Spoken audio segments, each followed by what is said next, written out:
Hey guys, what's up? It's me, Thomas. Today we're back here with Josh Scorcher, and today it's the top 10 psychopaths. So yeah, basically no empathy and, well, think more logically than emotionally in a way.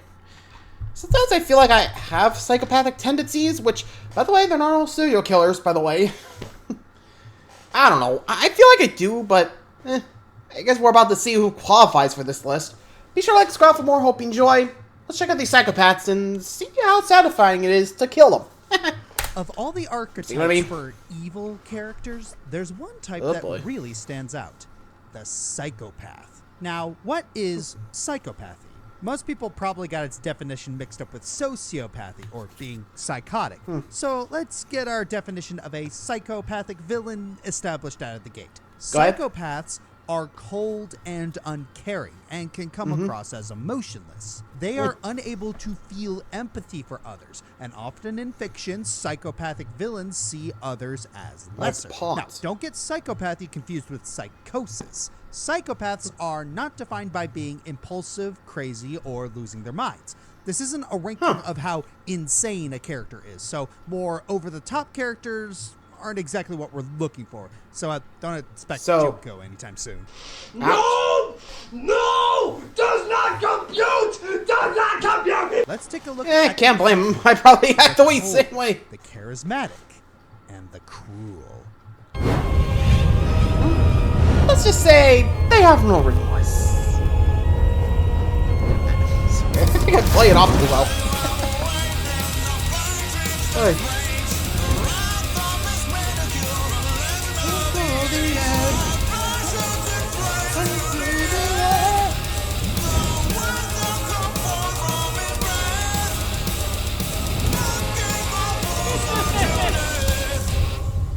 Here we go. I'll begin the psychopath journey. Oh, Dementio.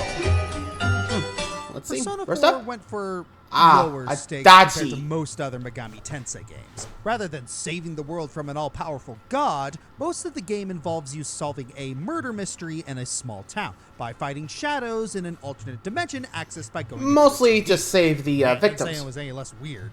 And like True. any good murder Megami mystery, Tensei. there's tons of misdirection before you get to the real culprit, Adachi. At first glance, Adachi seems like the complete and utter opposite of a psychopath. Basically, he's goofball. a newbie police detective who's incompetent to the point of just being adorable. Compared to his partner on the case, Dojima, he feels like a kid on the world's most poorly timed bring your kid to work day. Right, crazy, that's not blood, that's clearly crime scene oil. Never heard of crime scene oil. That's because they stopped using it in the mid-70s. Once you correctly figure out he's the killer, though, he does a complete 180. Yep. He was manipulating you the entire game, and Namatami was nothing more than his misguided pawn. As it turns out, Adachi also has the ability to summon a persona. Heck, his is even an evil version of Narukami's. And then there's how his own development... And that's actually a reason. They're voiced by the same people as the protagonist. You know, Johnny and Boss, both the protagonists here, and Dachi. Confiding in others. Adachi, on the other hand, not so much. Just sunk further into his self-delusions. He doesn't have any aspirations to conquer the world, just have fun in his own sadistic way. If you're not careful, he can trick the characters and, by extension, the player into getting the bad ending. Golden makes things all the worse since it adds the ability to establish a friendship with him, giving you even more of his actions to shudder over in hindsight. And if you feel like it, and not to mention, let him get away with everything right in front of you. The only reason I can't rank Adachi any higher is because his schemes start out less as a result of his own cunning and more as a result of dumb luck. Lucky? Pretty much, in a way. If he didn't discover the power, I don't know where he would be. What is it about true crime shows that draw our attention? Is it the mystery, NCIS, FBI, you name it, there's there. Curiosity of the motive. What drives a murderer to commit their grisly deeds? Money, notoriety, revenge. Well, in this case, that need to kill in your head is art! Which brings us to Jin, Dishonored? Virtuoso, an eerie serial killer hidden behind a mask. He is an ace marksman with a twisted fascination with death. To him, killing isn't a necessity. League of Legends. It is an art. and the target is at Doesn't their it remind most you of Evil beautiful Within 2? once they've met There was a their guy fate. like that And too, it's right? his goal in life to make sure every death is a perfect masterpiece. He also has a particularly eerie flower motif, symbolized in his cinematic trailer where his performers explode into a blossom of flowers upon their demise. If his mindset wasn't terrifying enough, just listen to his voice. He barely ever raises it except to laugh. Other times, There is no drama in a peaceful death. And now the curtain rises. Only perfection is acceptable. Damn. I think I leaked a little transmission fluid. something else Ew. about Jin is that he's got this weird fixation on the number 4. Like, everything he does is in 4, huh? 4s. His gun, 4 bullets. The dancing grenade can take out 4 enemies, and his 4th shots deal extra damage. The number 4, the Japanese number Oh, of death, death. is practically embedded in him.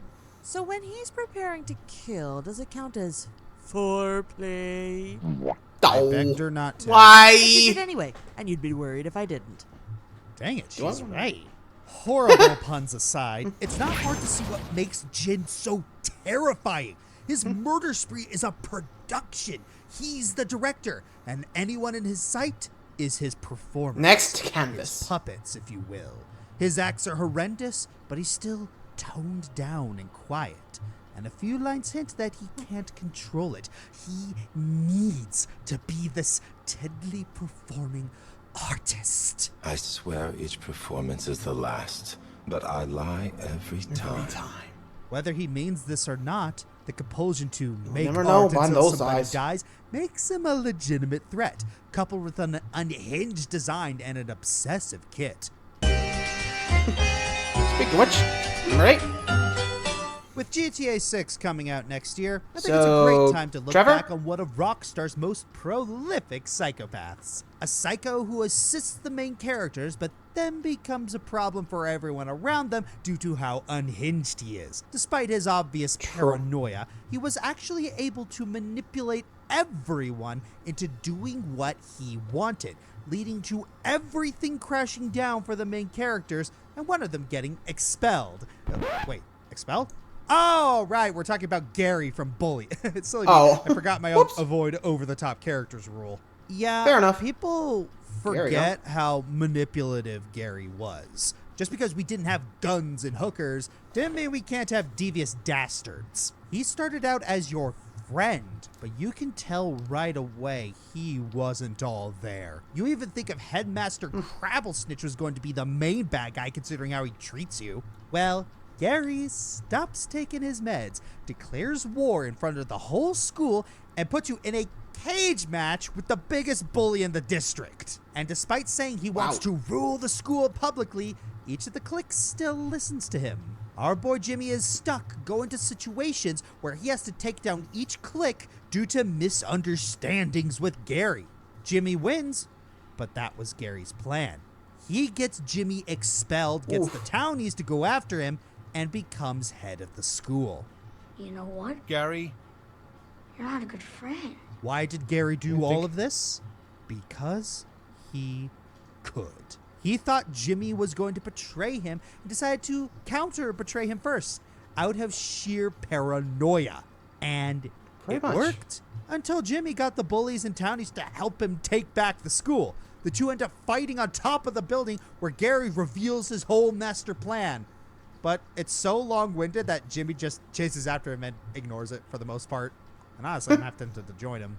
What places Gary lower is that most of the manipulation we see him do is off-screen. We see him publicly get to the preppies, but then he doesn't show up until the final chapter, only being mentioned spreading rumors. But if you wanted to say he should place higher because of that, then I probably wouldn't argue see. with you. After all, some of the best manipulators are the ones who work behind the scenes and are never noticed. And Gary played that role Fair enough. very well. True. Sometimes you never know the true puppet master until they decide to reveal themselves. I don't know if I'm going to keep this up, but, yeah. Moriarty from Sherlock Holmes is definitely a good, you know, like, puppet master in a way. Puppet master of crime, everybody. So, we got Gary. Him, well, he had a psychopathic serial killer. There was a lot here. And Adachi, so Adachi, figure, because that dude crazy. But anyway, 7 coming up.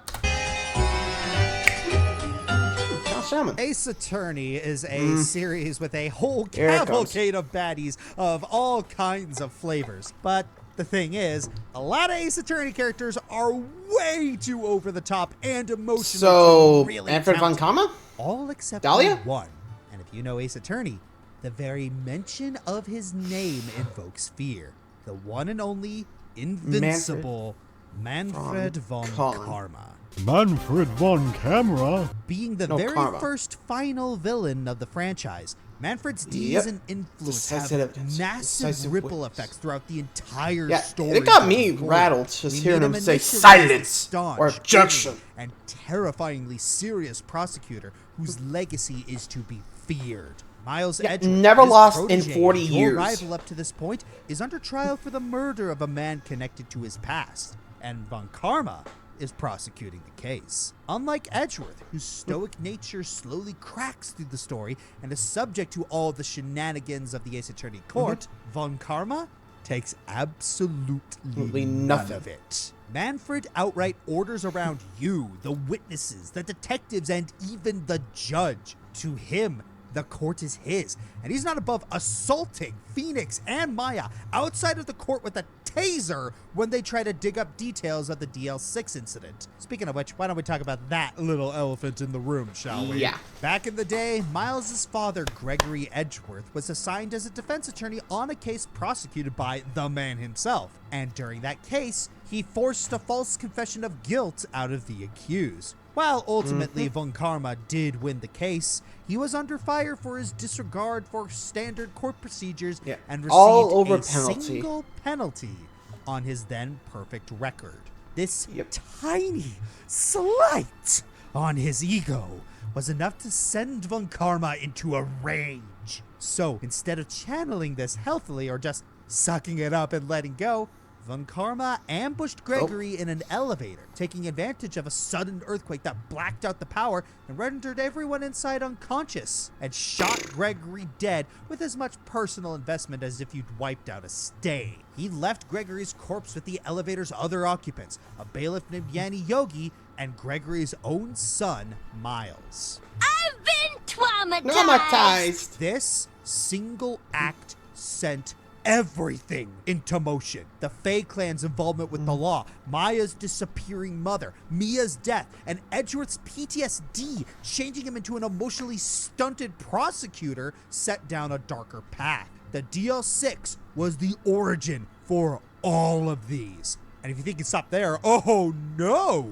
Von Karma ended up adopting Miles. The overly charitable among you would say this was motivated by guilt. His victim son. Realistically, Think it's about far it. more likely He killed a to man, make sure took his son, Miles wasn't a liability just to raise him. for him. Especially when you learn that Miles' need for perfection and his shaky sense of self were all issues either Due to instilled Von in him Karma. or worsened by Von Karma's need for control over absolutely everything. When the statute of limitations starts running out on DL6, Von Karma decides, hey, I'm just gonna frame Miles for murder just to wash my hands clean of this whole thing once and for all. So And trick him into he taking the kills fall. a man Don't forget that. slighted him, raises his son to work under him, resulting in said offspring becoming a brooding edgelord with a whole host of issues, and throws him out like trash only for Miles to be saved by a plucky, dumb protagonist. Wait a second. Manfred Von Karma is just Frieza if he was a lawyer. Maybe. I mean, in a way, it kind of does. In stark contrast to nearly every other villain in the franchise, Manfred to be is fair, taken it does feel good deathfully proving that serious this bastard was the all one that time. started this whole Even damn before thing. He's marked as the culprit. He's terrifying to go against. This monolith of the law barely so much as flinches until you finally break him with undeniable evidence that proves his guilt. A bullet fired off in the struggle in the elevator, but was still embedded in his chest. Something Manfred was too proud and and repeatedly arrogant bashed to his head in. removed. But even after he's arrested, found guilty, that ghost and is still presumably lingering. executed, the shadow of Manfred Von Karma looms over the entire Ace Attorney saga. No kidding, considering, like, Edro passed out in, like, you know, trials and tribulations to the earthquake. Commence. Chop, chop. Okay, anyone Hi, confident Reaver. enough to walk around in that much swag has to be a psycho. When you're the hero of Bower Lake, looking to dethrone the despicable mayor of Bowerstone, you need all the help you can get. Unfortunately, one of the few people you need to depend on is a vain nutcase named Reaver. He's the hero of skill, a pirate, and a pretty dang good marksman. He'd have to be able to shoot a captain from across the water. When you meet him, he comes off as a bit of a snobby eccentric, but trust me. He is. Get to know him and you'll see he's way worse. Already, he's a narcissist whose only desire is self-fulfillment, and you've basically got to dazzle him into agreeing to this alliance. He'll shoot anyone who doesn't get his art piece just right. Oh, and turns out he's an errand boy for a shadow cult, bringing them unsuspecting people to sacrifice their youth to keep himself baby-faced. Whether the next banquet is yourself or a young girl depends on how selfish you want to make your character. Unfortunately for you, he's the best shot you've got, so whether you like it or not, and you won't, you're stuck with him.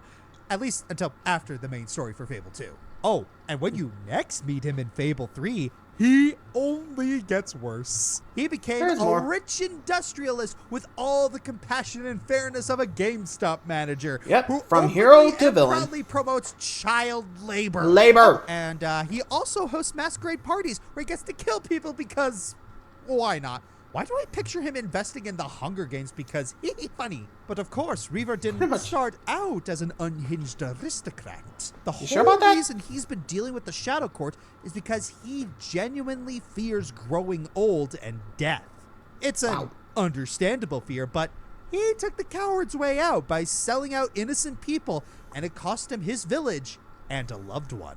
Then I see him running madly through fields, the realization of just what price he has unwittingly paid hanging like a tragedy mask from his face. He falls to his knees before the town he called home, now a dark circus of screams.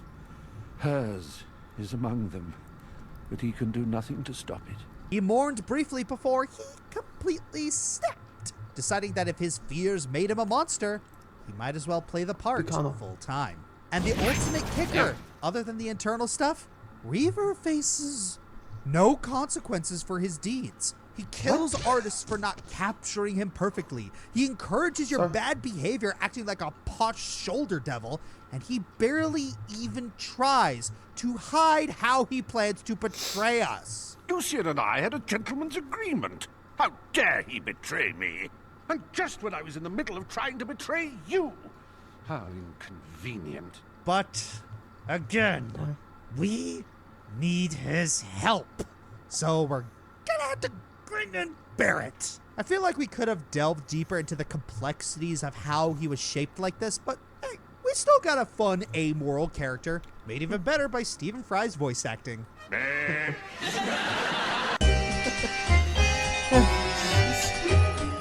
Guy that gets away with it. When it comes to Pokemon, you'd honestly be shocked by how dark some of its villains get. Cyrus? In a Diamond, Pearl, and Platinum, we get a man who's an absolute anomaly, even by this franchise's standards. The supreme leader of Team Galactic, Cyrus.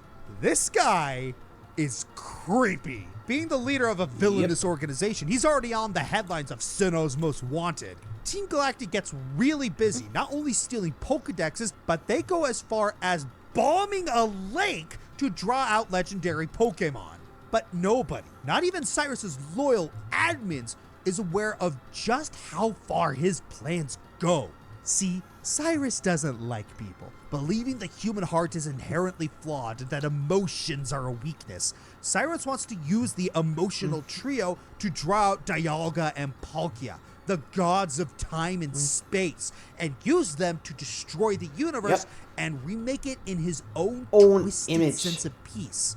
one where Yeah, human basically he wants to destroy the universe and remake it his own way. Certainly a plan, and Cyrus is sure to wax poetic to you about his philosophy.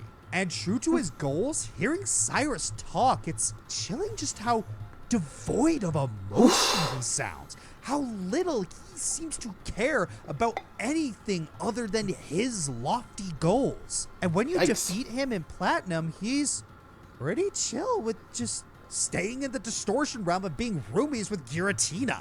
You'd think being trapped in an eldritch hellscape for all eternity would be something to bother you, but he's just fine with it. But his plans don't even stop there. In Masters, Cyrus runs into Darkrai and finds that the endless dark nightmare of pure nothingness that the ghoulish phantoms subject his victims to is just the type of empty universe he can get behind. Cyrus sees putting people into a void of darkness as a kindness. And that's the thing. Cyrus feels little malice with what he does. It's just cold, hard logic with this guy.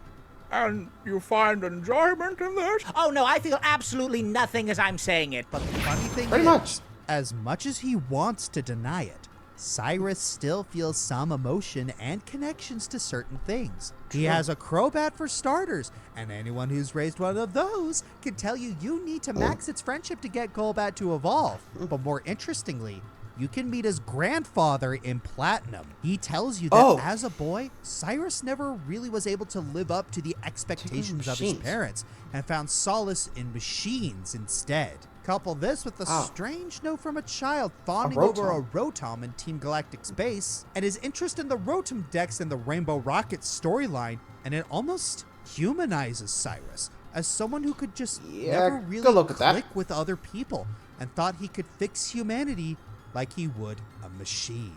Fun fact, by the way, despite how he looks in Axe, he's only 27 years old. All that brooding might not have been the best for his health, as it turns out. Man, 27? Thank God I don't brood like that, otherwise, yikes. Fire Emblem Binding Blade. Some of you may be surprised that I hardly ever talked about this game, considering it is the one where my boy Roy came from. Well, between the fact that it's unlocalized and Roy turning out to not be the best protagonist in the world, it's a little tough to get through. Seriously, Roy, why don't you promote early enough so you can fight mid-game? I want to like you, man. Don't do this to me. But we're not here to talk about Roy. We're here to talk about arguably the best character in the game, Zephiel, the King of Burn.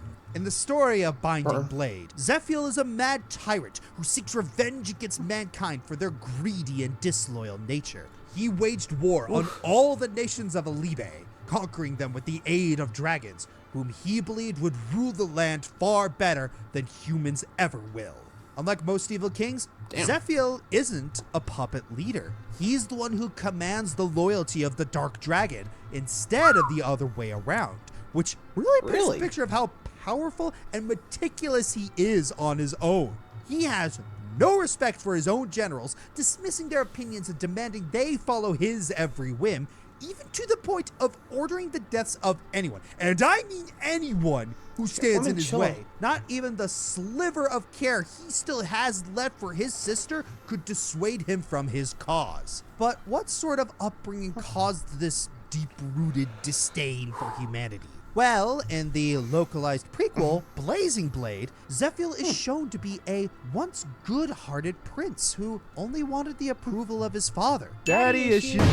Again! Sadly, he was discriminated against due to his mixed heritage, and his father's been trying to get him off his back. Zephiel was threatened with assassinations, and even had his bond with his sister sabotaged. His mother ain't much better, since she keeps flaunting him around as a sign of their birthright. But hey, she did at least try to make amends with him, until she mysteriously kicked the bucket.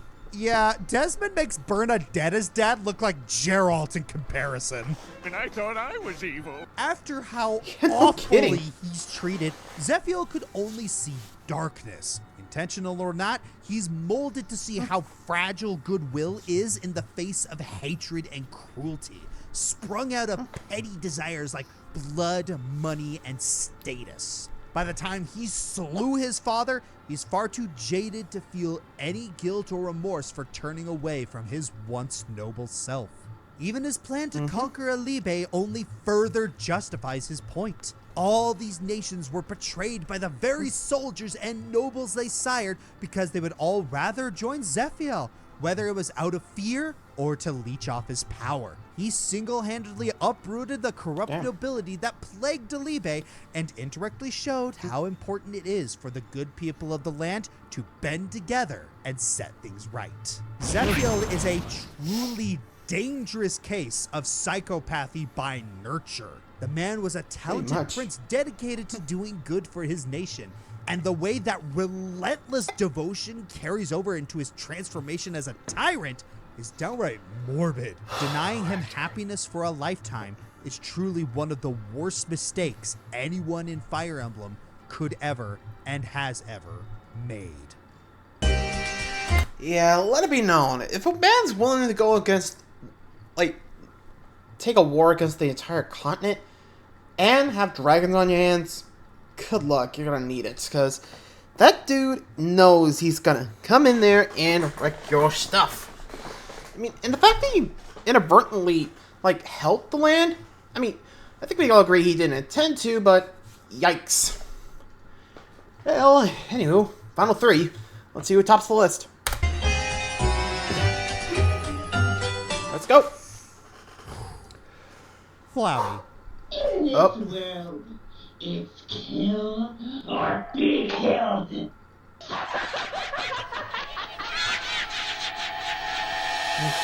Longtime fans remember back when I made top 10 evil characters. Yeah, Flowey was only barely omitted from that list because Undertale took the internet by storm just a mere month before that video was released. Needless to say, this was a long time coming.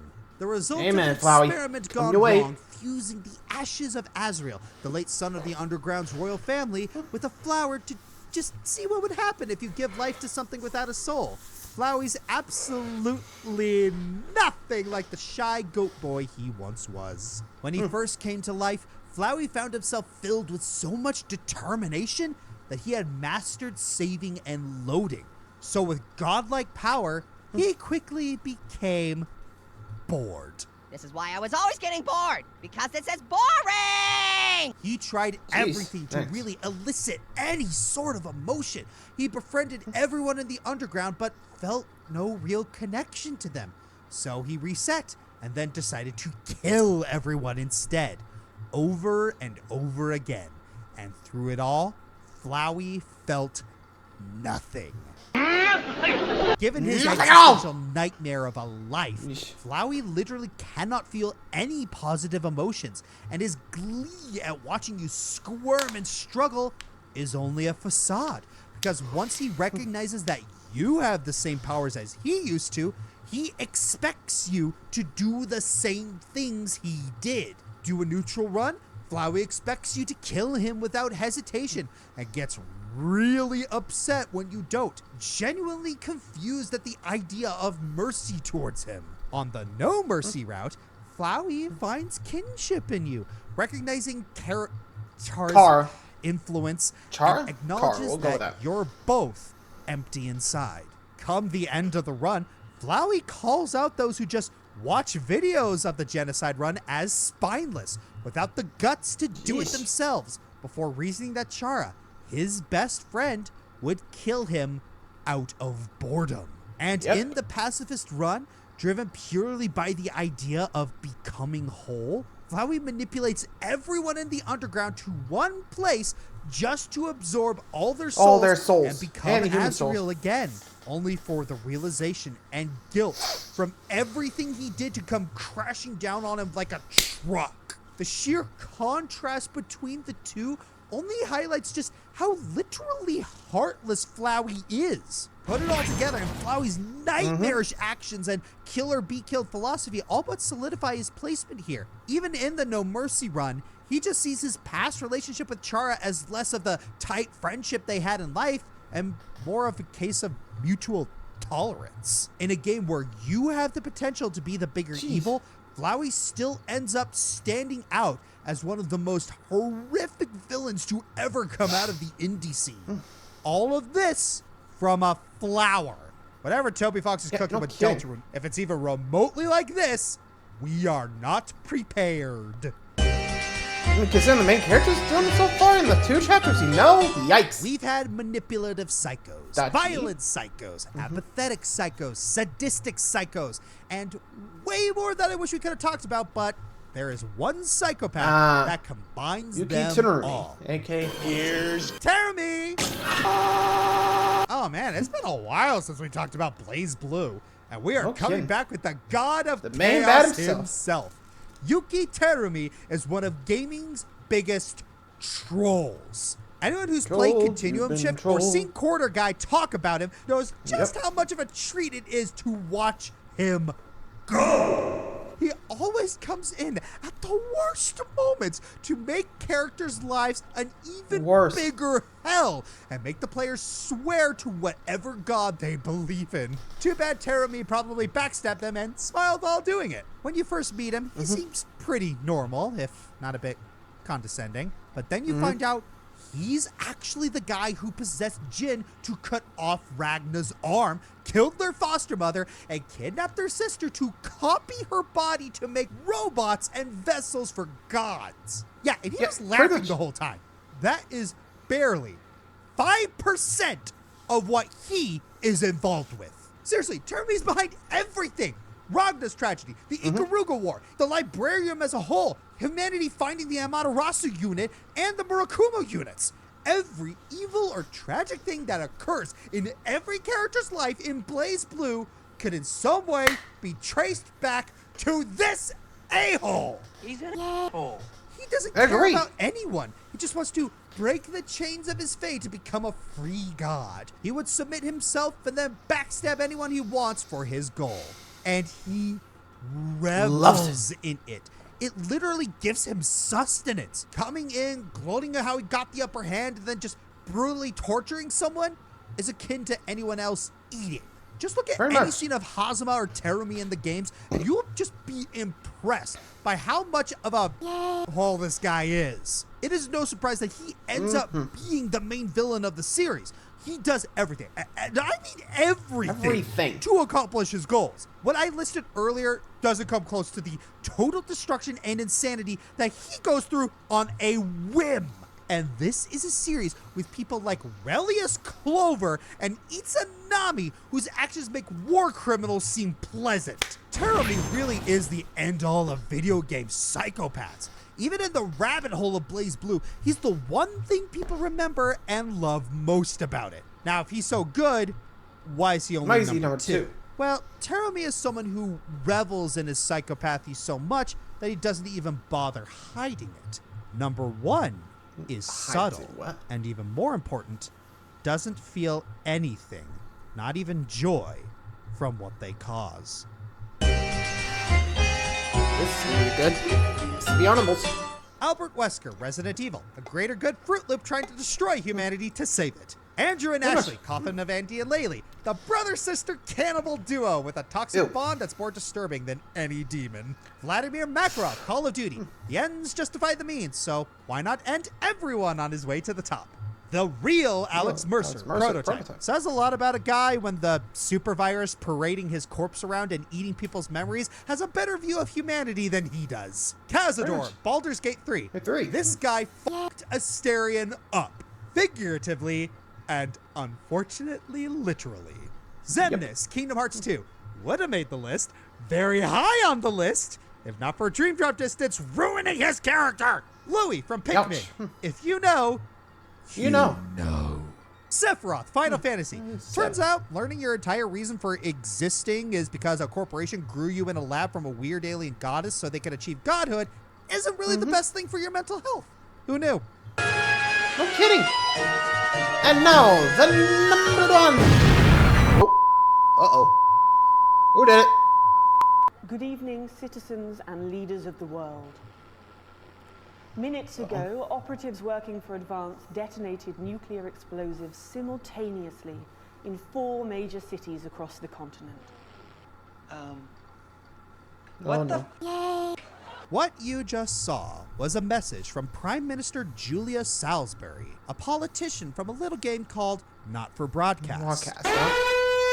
In short, it's an FMV player choice game where you edit a live news broadcast and control what people see and hear through the media. All the while, your dystopian British nation faces increasing political turmoil. Julia is a representative of the Advance Party, and the game's first broadcast shows her, alongside Peter Clement, giving their address after having been elected as the nation's prime ministers. From watching the broadcast, Julia appears to be the more straightforward politician of the two. Conversely, Peter is an aloof and sailor-mouthed drunkard who used to be a TV personality. Gee, I wonder who that's based off of. You guessed it, Ronald Reagan. What? You think someone as old and office rocker as he is would be moments away from snapping while in a position of power, right? Yeah, not likely.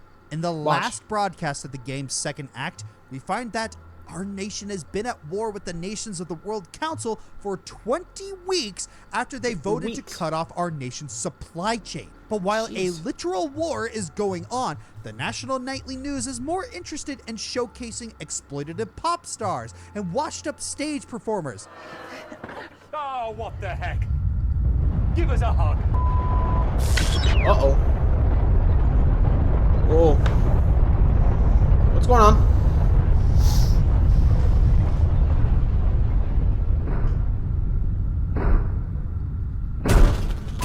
That is, until a mighty rumble kills your equipment and interrupts the broadcast. And by the time it comes back online, the amount of casualties has spiked to over 14 million people. Oh! And guess who was responsible for that? Yes, it's me. I know you were waiting for me. Keep in mind, the possibility of all of these deaths being enemy soldiers is slim to none. Most of these are likely civilians or tourists, and yet Julia not only blows them all sky high, but she even threatens on live television to set off more explosives if the World Council doesn't surrender their nations and citizens to Advance's new future. I don't think you need to be a politician to know that using genocide as a method of coercing several foreign governments into compliance is a very serious bad thing. Julia already cemented herself as a genocidal dictator, and yet she's somehow worse than that. Throughout the game's third act, we hear more and more people unable to have children, or at least unable to have children that aren't born with several birth defects. Why? Because Julia had the bright idea to slip chemicals meant to induce infertility into her government-sanctioned food boxes as a test for opt-out contraception, without the public's knowledge or consent. When this inevitably went south, Julia decided the best thing to do was to blame the nation's sterility on her bombs and manipulate people's perceptions towards starting a family so she wouldn't lose supporters. Jesus. Co-Prime Minister Peter Clement never tried using lies and manipulation to keep himself in office. Julia even calls her fellow politician her conscience right before it's revealed that she had him assassinated after he threatened to publicly destroy her reputation. Ready to change your vote now? Jesus Christ. Well, too bad, because Julia not only has elections suspended, but anyone who disagrees with her policies gets sent to betterment facilities. Yeah, and so at this point, the phrase literally Hitler ceases to be a meme. And yes, despite all her crimes, she cannot stop giving excuses. Oh, the only other solution to the mass infertility was to destroy the nation's livestock? Oh, that sounds awful. Maybe now we're gonna starve. Before making your country your lab rats. As for the bombings, her best excuse boils down to, it was tough love. Maybe you call it cruel, but others would call it love. Tough love. Oh, I see. She was just doing what was required. Any decent leader would have done the same thing. After all, would you rather have the other side's policy? Now, those familiar with at Not this for point, Broadcast will recall that, yes, if you want, you can absolutely side with her and assist in her dictatorship. But unlike Alan James, the Disrupt Party spokesman and Julia's antithesis, you can't change her actions by making different choices. It doesn't matter who you support. She still does all that without a sliver of remorse. At this point, it only makes sense that the most corrupt politician imaginable would serve as a contender for the top spot. And considering her actions, her holier-than-thou attitude about them, and the fact that citizens have literally described her as cold and emotionless, Julia Salsbury has definitely earned my vote. For number one, not Prime Minister. Yeah, I'm the obviously. Fiery Joker. Nowhere near no more of my her. broadcasts get interrupted by a that. Jesus. Man, Julia Salisbury is, yeah, like you said, literally evil. Like, I think like what Satan in disguise. What the hell? Like, who does that willingly? Like, what? Oh my god. You gotta wonder how people just live in life. What the hell? Well, anyway, thanks for watching. I'm gonna go see if I can get that in my head. Till next time, adios, and let me know if you played these guys. Or at least see them in their games. Laters.